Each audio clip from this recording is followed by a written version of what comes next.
अध्याय 15 श्री गणेशाय नम अंतरी स्वामी भक्ती जडता चारी पुरुषात येती हाता पाप ताप दैन्य वार्ता तेथे काही न उरेची सर्व कामना पुरवून अंती दाविती सुरभुवन जे नर करीती नामस्मरण ते मुक्त याच देही मंगळवेढे ग्रामात राहत असता श्री समर्थ ग्रामावासी जन समस्त वेढा म्हणती तयासी शीतोष्णाची भीती नसेची ज्यांच्या चित्ती सदा अरण्यात वसते एकांत स्थळी समर्थ परमेश्वर रूपी यते ऐसे ज्यांच्या वाटे चित्ती ते करिता स्वामी भक्ती जन हासते तयाते त्यावेळी मंगळवेढ्यात बासाप्पा तेली राहत दारिद्र्य पिढीला बहुत दीनस्थिती तयाची तो एके दिनी फिरत फिरत सहज वना माझी जात तो देखील श्री समर्थ दिगंबर यतिराज कंठ कषय करून तियेवर केले शयन ऐसे नवल देखून लोटांगण घालीत असे अष्टभावे दाटोनी माता ठेवी श्रीचरणी म्हणे कृपा कटाक्ष करोनी दासाकडे पाहावे स्वामी चरणांचा स्पर्श होता ज्ञानी झाला तो तत्वता कर जोडून या स्तविता झाला बहुत प्रकारे पाहून या प्रेमळ भक्ती अंतरी संतोषले यती वरद हस्त ठेवी ती तत्काळ मस्तकी तयाते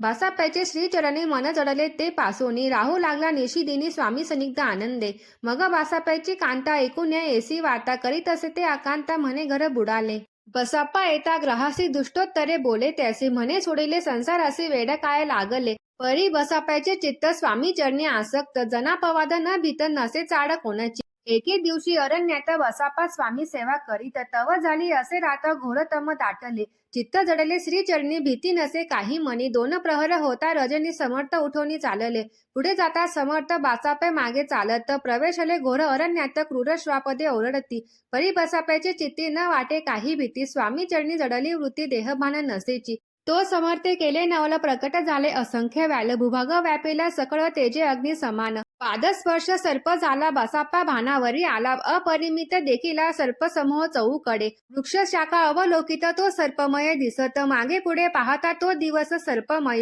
पाहून या एसी परी भयभीत झाला अंतरी तो तयासी मधुत्तरी समर्थ काय बोलले भिऊ नको या समयी जितुके पाहिजे तितुके गई न करी अनुमान काही दैव तुझे उदले एसी बोलता समर्थ बासाप्पा भय सोडून त्वरित करी घेऊन अंगवस्त्र टाकीत एका सर्पावरी गुंडाळोनी सर्प त्वरित सत्वर उचलोनी घेत तव सर्प झाले गुप्त तेजही नष्ट झाले तेथून या परतले सत्वर ग्रामा माझी आले बासाप्पा सहित बसले समर्थ एका देऊळी तेथे आपुले अंगवस्त्र बासाप्पा सोडोनी पाहत तव त्यात सुवर्ण दिसत सर्प गुप्त झाला ऐसे नवल देखून चकित झाला अंतकरणी माता ठेवी स्वामी चरणी प्रेमाश्रू नयनी वाहती तैसी बोलती यतीश्वर घरी जावे त्वा सत्वर सुखे करावा संसार दारा पुत्र पोशीजे असो तो बासाप्पे भक्त संसार सुख उपभोगित रात्रदिना श्री स्वामी समर्थ मंत्र जपे अत्यांतरे इथे श्री स्वामी चरित्र सारामृत नाना प्राकृत कथा संबंध सदा भक्त परिसत पंचोदश अध्याय गोढा श्री स्वामी चरणार्पण मस्तु श्री रस्तु शुभ भवतु।